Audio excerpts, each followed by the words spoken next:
Please subscribe and don't forget to press the bell icon to get notified whenever we upload a new video.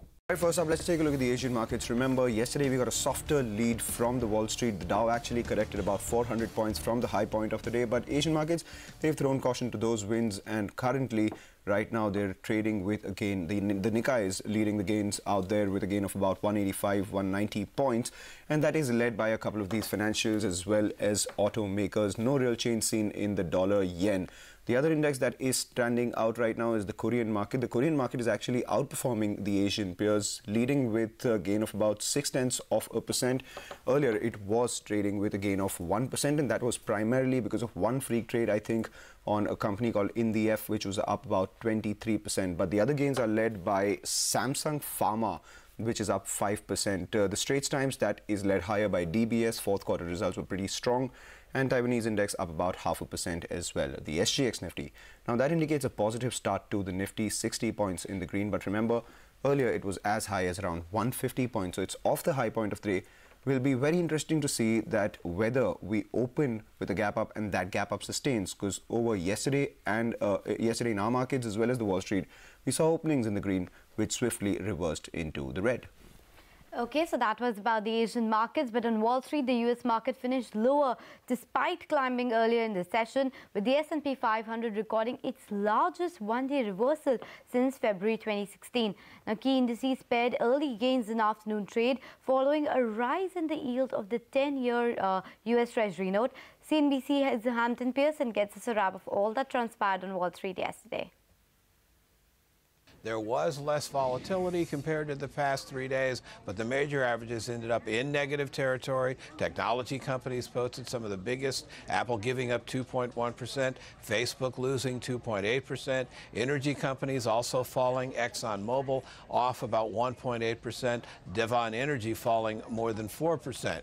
Crude oil prices slumping 2.5% after the government reported that oil production jumped last week. Wynn Resorts jumping 8.6% higher after Steve Wynn said he would resign as CEO following those allegations of sexual misconduct. The final numbers at the closing bell, the Dow falling 19 points, the S&P off 13, the NASDAQ losing 64 points. Okay, and Ruchir Sharma of Morgan Stanley thinks that the bull market is in the process of forming a top. In an exclusive with CNBC, he adds that global growth will not accelerate from here. Well, I think that this bull market is basically in the process of forming a top. And I think that this is the first crack of it. And bull market tops tend to be a process, not an event. And I think that the reason why this is likely to play out this year is that the trifecta which has been driving global stocks over the last 12 to 18 months as a big sort of tailwind is now bound to turn into a headwind. I do feel over the next 12 to 18 months, we are directionally lower. Directionally lower, yes, okay. But it's very hard to call whether this is the actual start of it or this is just the start of a process, because usually at the start of a sort of turnaround, you have a lot of back and forth which happens between opposing forces. The trifecta which has driven global markets so powerfully over the last 12 to 18 months is coming to an end, in fact, turning for the worse. What's the trifecta? We have had growth surprising on the upside, inflation during that period consistently surprising on the downside, and of course, we have had very cheap money from global central banks with the Fed sort of tapering down, but you have the ECB and the BOJ, which have been very accommodative, and even the Central Bank of China. It's unlikely that global growth from here, including US growth, is going to accelerate much from here. In fact, I think that in the second half, we're going to likely to see global growth disappoint. The biggest sort of thing that we haven't internalized as yet is the fact that there's a big demographic challenge in the world, which is the fact that look at the US and look at everywhere else. The unemployment rates in many countries today is at a 40-year low. And the US keeps adding jobs at 200,000 a month. We're going to have an unemployment rate at 3.5% or lower by the end of the year. That sort of unemployment rate has never been sustained, or you end up getting massive wage increases at that sort of inflection point. Emerging markets are still 10% below their all-time highs, despite this massive run that they've had over the last 18 months or so. The US, compared to where it was in 2007, is about 60% above that level. So on a daily basis, the correlations appear to be very high, but over time, you end up getting these differences.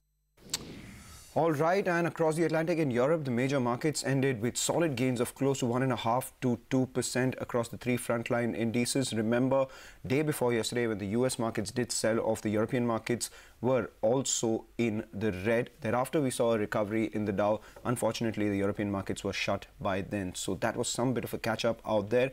They ended higher, closer to the higher end of yesterday's trading range. Oil and gas stocks, they were among the top performers. Remember, the crude oil prices, they fell from 71, which was the high, to about 65 thereabouts as well. Across the periphery, we saw some gains come by.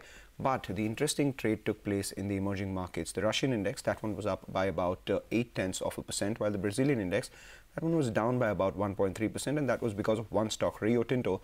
That one lost in trade yesterday after the company announced its biggest ever dividend in its 145-year history. So that stock sold off post that news. But let's move on.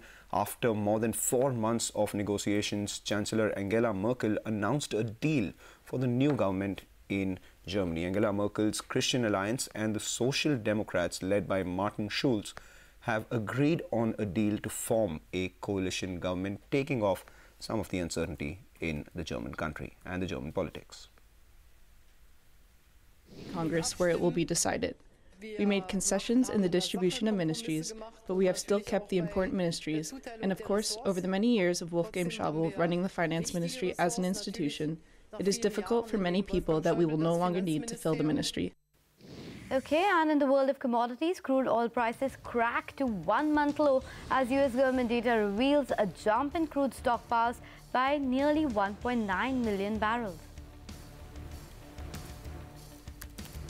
Yesterday, back home on the Dalal Street, the Nifty opened above the 10,600 mark, then saw some selling pressure from the first tick itself, saw a steep slide in the last hour of trade and closed with a 20-point cut. The Sensex 2 opened above the 34,300 mark but ended more than 110 points in the red. Similar was the case with the Bank Nifty and the mid-caps. Mid-caps did buck the trend, but then again still ended off the high point of the day. So what is the order of today? Ekta joins us to tell us more. Ekta, highs are being are failing to sustain. Yes, absolutely. Well, you hit the nail on the head, because yesterday, though we did, we did close in the red, what really stood out in yesterday's trading session was the lack of sustainability of the gains that we had started off with.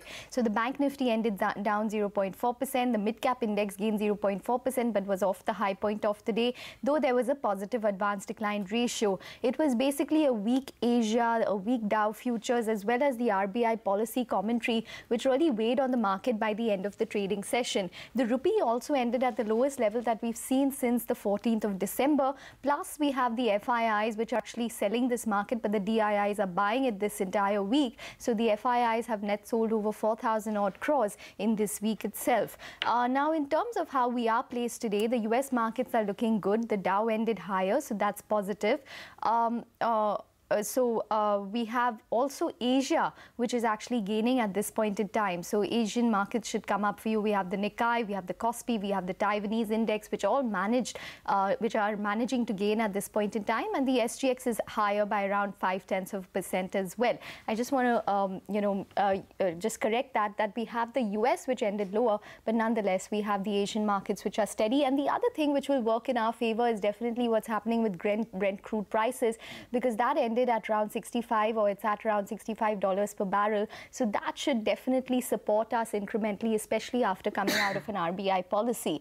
Now, in terms of the other cues to watch out for, it is Nifty Bank options expiry today, and we have a lot of results to reckon with. So we have ACC, ABB, Petnet LNG, BHEL, SAIL, Cadilla, Glenmark, Page Industries, Andhra Bank, and we have a lot of result reactions as well. So, for example, Aurobindo, Hexaware, Torrent Power, Prestige, ICRA, Godrej Agrovet, all of these stocks which will be reacting to numbers. Some news on HDFC Bank in terms of raising rates as well.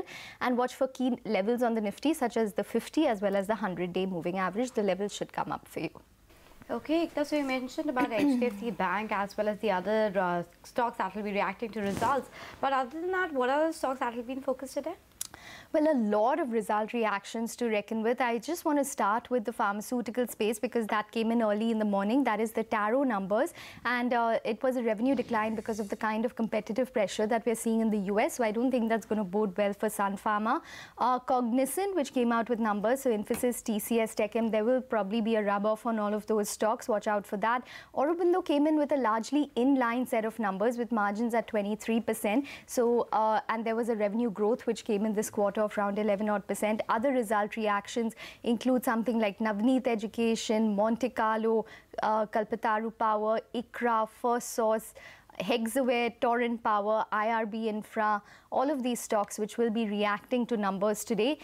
We have a new listing as well, Galaxy Surfactants. So they've raised around 937 odd crores. Watch out for that. And there's more news which is coming in. So Prestige Estate has entered into a deal with HDFC Capital for affordable mid-housing segment. We have SRF, which is going to set up a new entity in Europe at the cost of around 58 million euros. Neela Infra is going to demerge Neela Spaces. Kalpataru Power, there's order inflows for the quarter, I understand. So it's a period of time. So that stock will be in focus as well. Union Bank approved allotment of equity shares to government amounting to around 4,500 crores. And Dilip Bilkon also in focus in the form because they're forming an SPV. So a lot of stocks to reckon with today. Well, as expected, RBI kept key policy rates unchanged, but with warnings on inflation, crude oil prices and fiscal deficit, the RBI made it clear that it does have its finger on the trigger for a future rate hike. We spoke to a whole host of experts on the issue, and here is what they had to say. I think the reason their inflation forecast didn't change is because there's just so much uncertainty around two key variables: oil prices, which the MPC says can move in both directions, and minimum support in price increases, for which we don't know very much. So I think given the quantum of uncertainty at this point in time, they chose to stick to their baseline inflation path and simply pointed to risks. So one of the big question marks was on the resolution of some of these large assets which were there. And if you see, some of these assets actually are in investment mode, in the sense that the capacities are not fully utilized, purely because they require some private investment that needs to be put into them. And the benefit of that surely will be taken by the new buyers who will come in. So once, I guess, we come into that stage, which is not very far off, the private investment will surely be there, and that is I'm quite optimistic on that. Reserve Bank's stance of taking a pause at this stage is very much expected. Obviously, there are upward pressures on prices, but still it is well within the range of the inflation targeting framework that you have. In December, there was, the inflation rate was almost more than 5%. But nevertheless, sort of it is well within the 6% range that you this thing. Ultimately, what happens in future will be data driven. Around the monetary policy, there was always an expectation that there should be a cut. There should be a cut, and RBI has always been telling that let's wait for more data, be data dependent. Now, when the situation is reversed and we all get impatient that why there is not a hike, so I think it makes sense to wait for some more time. The only thing I would like to mention, if we read the current statement, there are 6 upside risks which RBI has listed, which all of them appear to be very formidable and kind of sticking, whereas some mitigants are mentioned which may not be so strong. So I think the thing to watch is going forward whether the problem is getting a structural nature or it will remain transient. All right, so that's what all the experts made of what the MPC did yesterday. But now we have the editor's take. Lata Venkatesh joins us to take us through her analysis of the monetary policy decision, what it could mean for the markets. Lata, the finger on the trigger has been put, but has the aim been taken, and are they ready to fire? On the contrary, I think the finger's removed. Oh, okay. Look at the way the yields fell yesterday. Yields fell by about 10 basis points, right. Both the 10-year paper and, of course, across the yield curve. What the governor actually said yesterday is that inflation will be 5.1% for this quarter, Jan-March. It will be 5.6% from April to October. And only after that, after October, there is a dip towards 4.6. And all this does not include the MSP possible rise, any possible move in petroleum, the fiscal deficit impact, the rise in duties, announced customs duties, all that is not yet factored in. So clearly, you know, you're guiding for an inflation above 5%, your mandate is 4%, and you are not hiking. So the message was clearly dovish, but I mean, it's a great masterstroke. The yields are already at 7. See, the aim of the RBI is that the difference between inflation and the yield should be 150 basis points. Right. It's already that level. Because of Viral Acharya's, strong talk, it has already, the yields have jumped. So I don't have to hike rates. My purpose is achieved because of the yields. And therefore, he talked dovish yesterday. Yields have fallen back. They may not fall much more. Now, I think they will take cues from the fact that US yields have surged, but crude has fallen. So now it completely becomes a play of other forces. But the overall impact of the policy is actually dovish. That doesn't take away the other big problem that public sector banks are not buying. You know, yesterday or day before, what, PNB results, 1,100 crores was treasury losses, mark-to-market provisioning. So they are in no mood to buy because the more they buy, every additional bond appears to be a reason to provide. So there are no buyers, but there are no supply. There is no supply also. At the moment, the government borrowing program is over. So till April 1st, we won't have a problem. It's, a truce. There are no buyers, but there is no supply. After April, when the new supply comes, what happens, we don't know. Until then, yields are going to be on this level, soft side, and largely dance to global cues. Just very quickly, the impact on stock markets. The fall in yield is obviously positive for NBFCs. There is also the rule which they are enforcing, which they announced long back, that foreign banks with more than 20 branches will have to follow priority sector rules like Indian banks, which means they have to give more loans to farmers, marginal farmers, and MSMEs. They had a forbearance there. So MFIs and NBFCs will benefit because these three banks, HSBC, Citi and Stancy, will have to buy loans from them. They don't have the branches to access, so they will have to buy.